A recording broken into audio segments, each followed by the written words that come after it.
Hello everyone.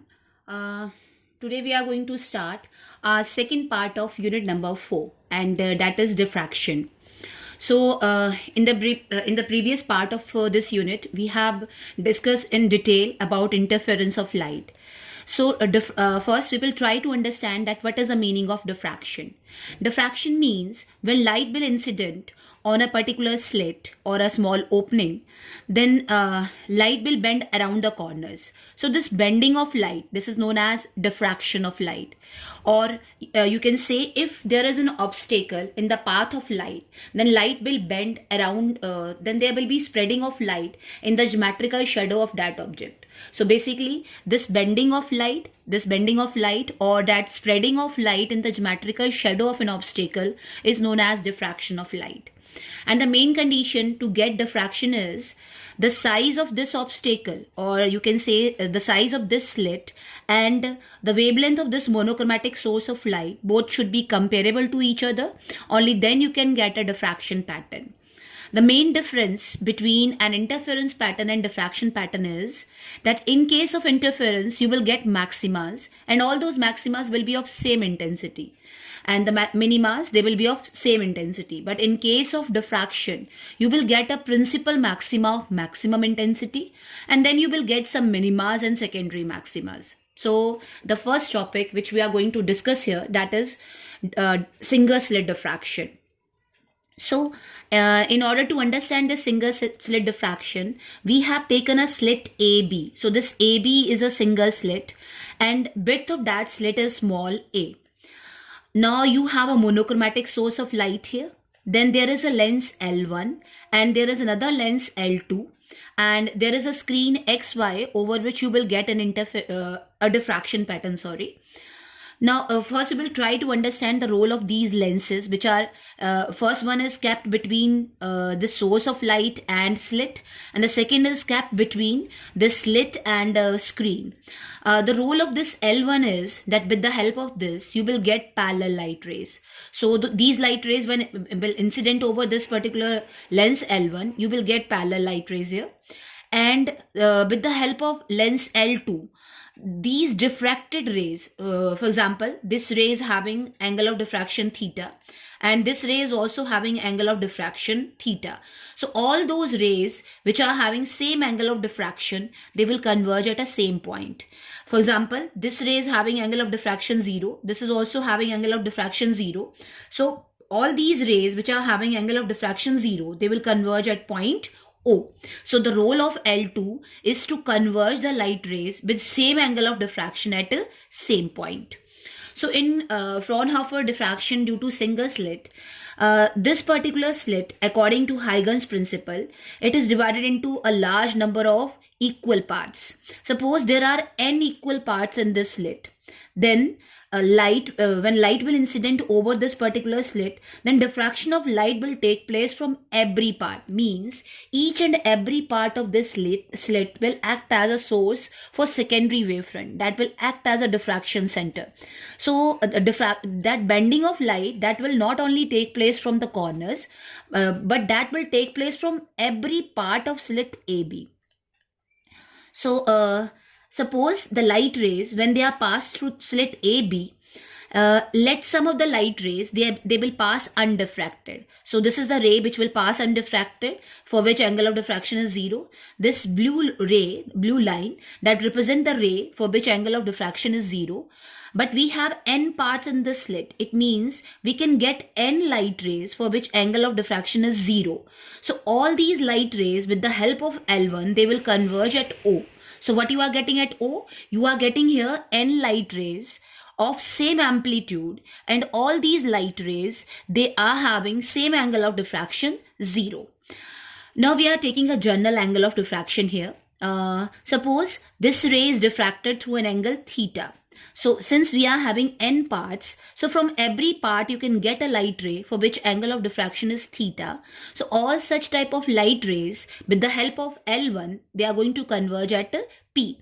So as only two light rays are shown over here, the two which are diffracted from two extreme corners, but at point P there are not only two light rays are combining. At P we have n light rays, all are of same amplitude and all are diffracted at through same angle of diffraction theta. Now we have a result, and according to that, if we have n light rays of same amplitude A, and if there is a constant phase difference between successive light rays, means if the phase difference between first and second ray and second and third ray, third and fourth ray, fifth and sixth ray, if that phase difference is constant, is same, then the resultant is given by this formula. Total resultant, because of the superimposition of n light rays of amplitude A and a constant phase difference between successive light rays delta, is given by this particular relationship. You have to remember this relationship. So first, in order to apply this relationship, we have to find the phase difference between successive light rays diffracted from different parts of this slit AB. So suppose there are n parts. Then for ray number 1 and for ray number 2, first we will find the part difference. So in order to find the part difference, draw a normal from A on line number 2. Let K is the foot of that normal.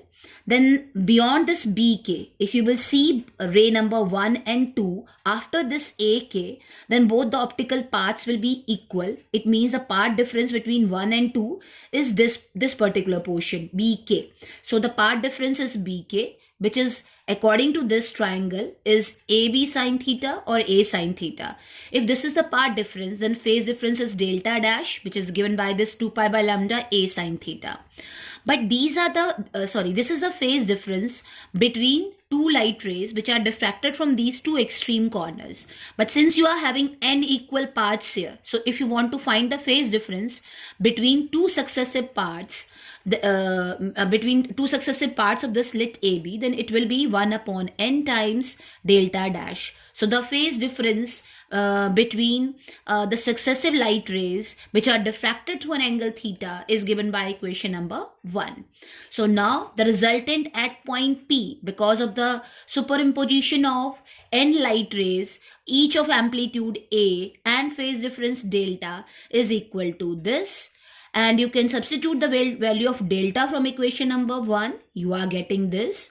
And then we are substituting this pi by lambda A sine theta as alpha. If you will substitute it as alpha, then this equation will become A sine alpha upon sine alpha by n. Since n is very large, so alpha upon n is very small. And for small value of theta, sine theta is approximately theta. So the sine alpha upon n will be alpha by n. So finally you are getting this. And we are substituting this n into A as capital A.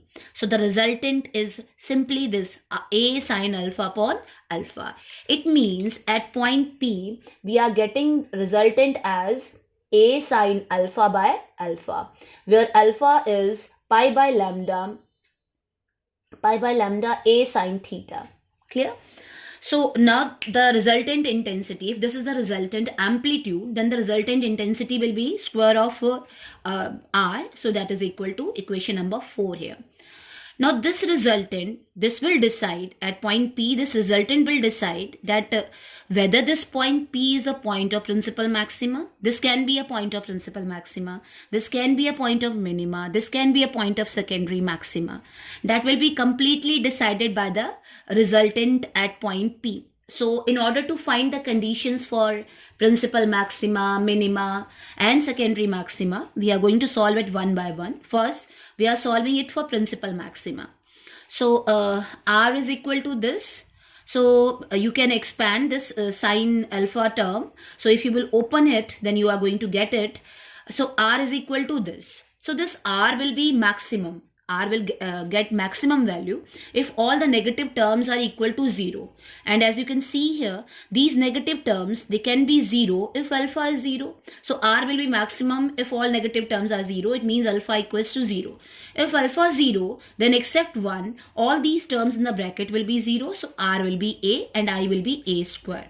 So if alpha is 0, and alpha is substituted as pi by lambda A sine theta.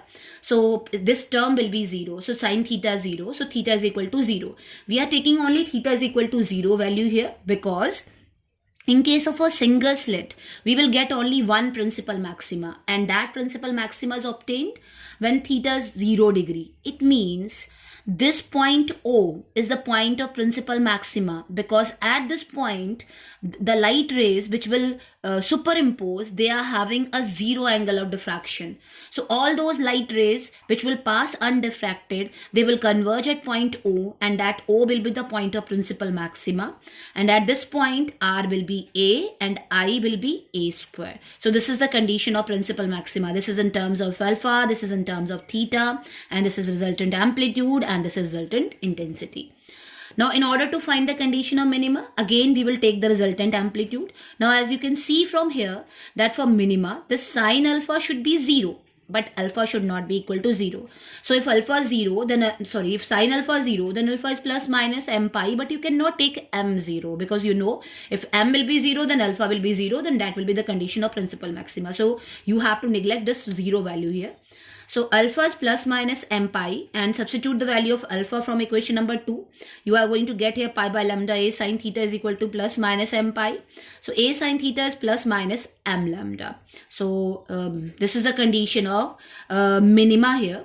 And if sine alpha is taking 0 value, then R will be 0 and I will be 0.